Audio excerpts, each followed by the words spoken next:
was a fun one. I'm really, like I think I've even put a forum post out there, but really appreciated the comments on Sweet Caroline. As I mentioned, a song I kind of wrote off a long time ago as not really enough cool stuff to do in here, and I'm not really sure what happened to turn the tide. I just played it the other day and noticed, first of all, I noticed it was in a weird key. It was in B, but then found later versions that were in A. Thought, oh man, it works great in A. Okay, well anyway, sorry, I'm still a little pumped about the Sweet Caroline, and of course bringing in the Monkees, which is what set me back onto the Neil Diamond plan in the first place. I think we only had one other one here.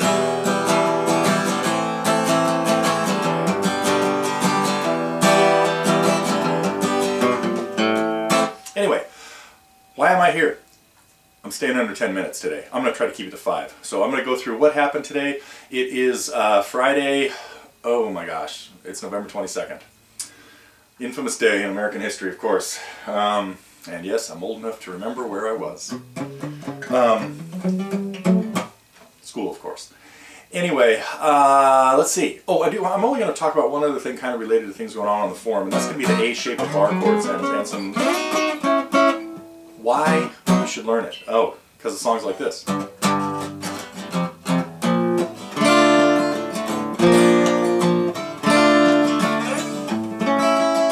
Okay, never mind, I'm getting ahead of myself. Fun songs this week. Oh, really want to thank Vanessa for putting together a lesson on a really obscure Graham Nash tune called Try to Find Me. That is, he talks about, you know, it's kind of inspired by him playing with Neil Young at one of the bridge school shows that happen in October every year here, and these are great shows for those of you that may not know too much about them. He brings in bands and has them all play acoustically. Now some are really good at this, and believe it or not, people like Metallica pulled off a great acoustic set many years ago. Anyway, so the Nash tune is pretty cool. You know, there's a lot of stuff going on with Nash right now, by the way. You should check out, last night I got kind of caught up in at YouTube, of all things. I guess I shouldn't be surprised, but it was a Howard Stern radio show where he was interviewing Graham for about an hour. Now Graham's out kind of hawking his book right now, and one of my students, Larry, our video guy, mentioned the other day that he'd heard a podcast on NPR about it, and I've been trying to set aside time to track that down, and then stumbled upon the Howard Stern one and listened to Howard talk to Graham. So I encourage you to check that out. Kind of a fascinating guy, and why he left the Hollies and things like that. Kind of creative differences between the band and the record label, or him and the record label, and then how Apple turned them down, and for a couple different reasons. Anyway, what else did we have? Enough on Graham for a while. Oh, but in the Howard Stern thing, he plays guitar and sings a bunch of songs, and even Ohio, because he starts talking about Neil Young's tune Ohio. So it's really interesting to hear him play guitar on songs like I didn't get through the whole thing yet. Chicago. So he goes through his tune with Chicago.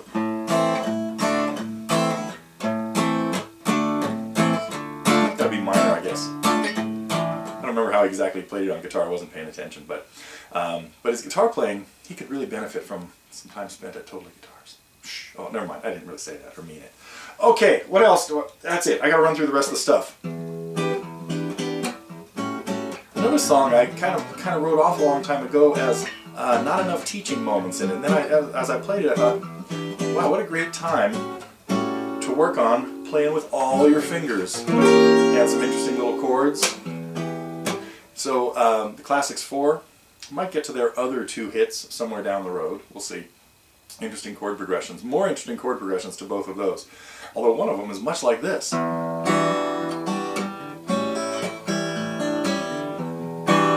We even hear the same line, only for a couple measures, in Stormy as we hear in Spooky.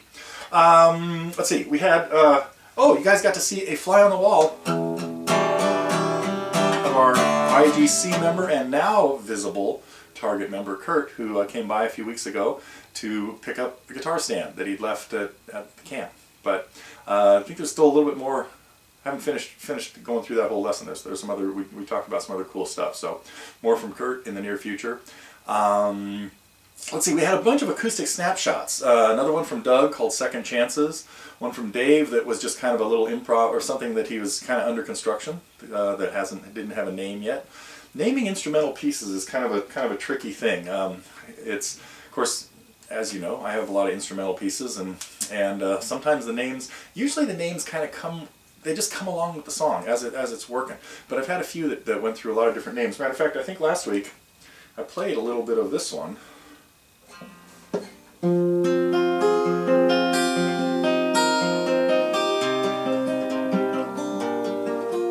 was one that went through a couple different names before I found the right one. But most of the time, they pop in real quick.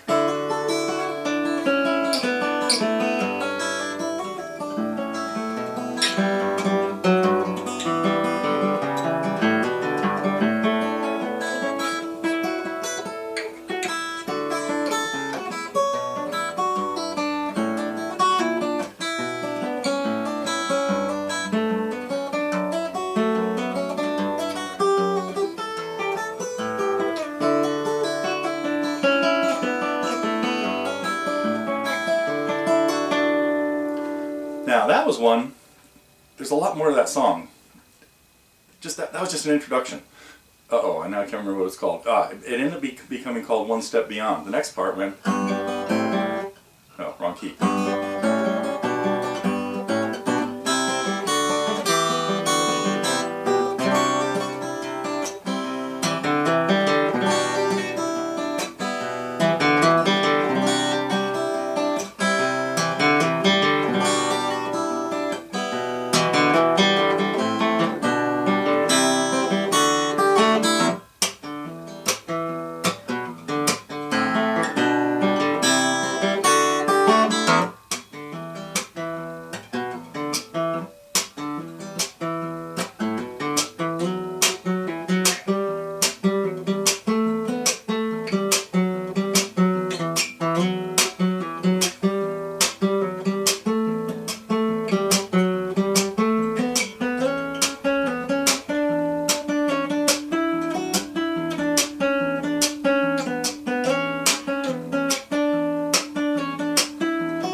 not sure why that just materialized, but it reminded me of the concert that I did at Don Quixote's back tied in with the camp. When I started playing a song and just decided, oh, it was classical gas. I started playing a song and I'd planned on only like playing a little of it, and that's what I meant to do with this one. But somehow I just couldn't abort it. So anyway, one step beyond. Some song that I know I've never, well, I do have a good recording of it somewhere, but it's not on any albums. Okay, now I'm down to way over time, so enough of that. Let me think, what else do I want to talk about? The other acoustic snapshots we had. Almost happened again. We're from Don Quixote's, playing Another Monday and When I'm 64. Okay, I'm not going to do this.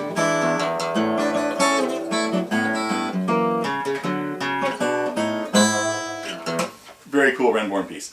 Let's see, what else do we have? Oh, we got back to a student review on Jay's great version of Little Martha. That was really enjoyable. I hope you guys all took a look at that. And I'm really glad to see there are some more uploads happening right now, because I am trying to get to some of them. I know the upload channel, I hope it's working. We need to get Rick's Never Going Back moved into that channel, because then I can get to a review on it, because I was really impressed with his work on that. And Dean, I got to get to these too. I know it wasn't this one. We need more Nick Drake. So great job on Road. I will try to get to. I just saw it earlier today that you just uploaded a second one. I'm gonna try to get to that. Okay, that's all I'm going to talk about today. Oh no, I told you I was going to talk about A-shaped bar chords. Really briefly.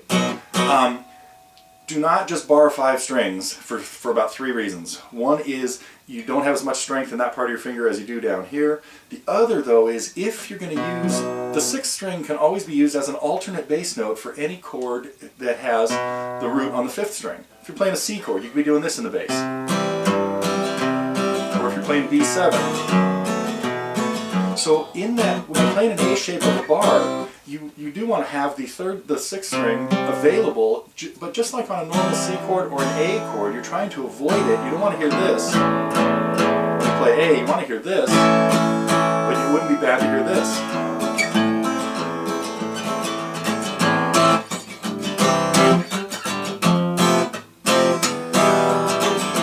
Okay, why am I going there? Ah! That's it. I give up. I gotta call it a day. Wait, I said there were 3 reasons. Oh, more strength in this part of the finger. I don't know if I really meant 3. I'm not sure I can come up with these. Oh, one more thing. I think Wiley mentioned this. So, but the 6th string is an okay member. It's an alternate bass note for any chord for the A shape of bar chords. The other thing, though, is that I do tend to put the bar in different places depending on what chord I'm playing. And so like in Spooky, that one is tough because we need a 5-string bar. So I almost make a bend in this. I don't try to do this. I bend this knuckle and try the equivalent of a hinge bar. This one is tricky because you need the 5th string, the 3rd string, and the 1st string all clean in that. Yeah, I gotta squeeze really hard to make that happen. So let's see, did I get to the 3rd thing? Yes, it was that if I'm going from like B minor to F sharp 7, let's say I'm playing Hotel California. I'm going to move the bar a little higher, meaning higher towards the ceiling, heavier on the low strings, for the F sharp 7 because I need to make sure that I get the 4th string clean on F sharp 7. And if I just left the bar where it was on B minor, that string is right in this knuckle where, for me, that's a weak spot in my finger. I got to make sure when I need a string, can't have it right in the crease there. Oops, let me see, I was on the F sharp 7. So if I move it a little higher, I put that crease behind the 5th string, which is being played up at the 4th fret.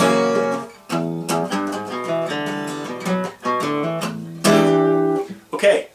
Back next week. Oh, next week is Thanksgiving around here. I'm not sure what we're going to be doing at the end of the week. There may not be news on Friday.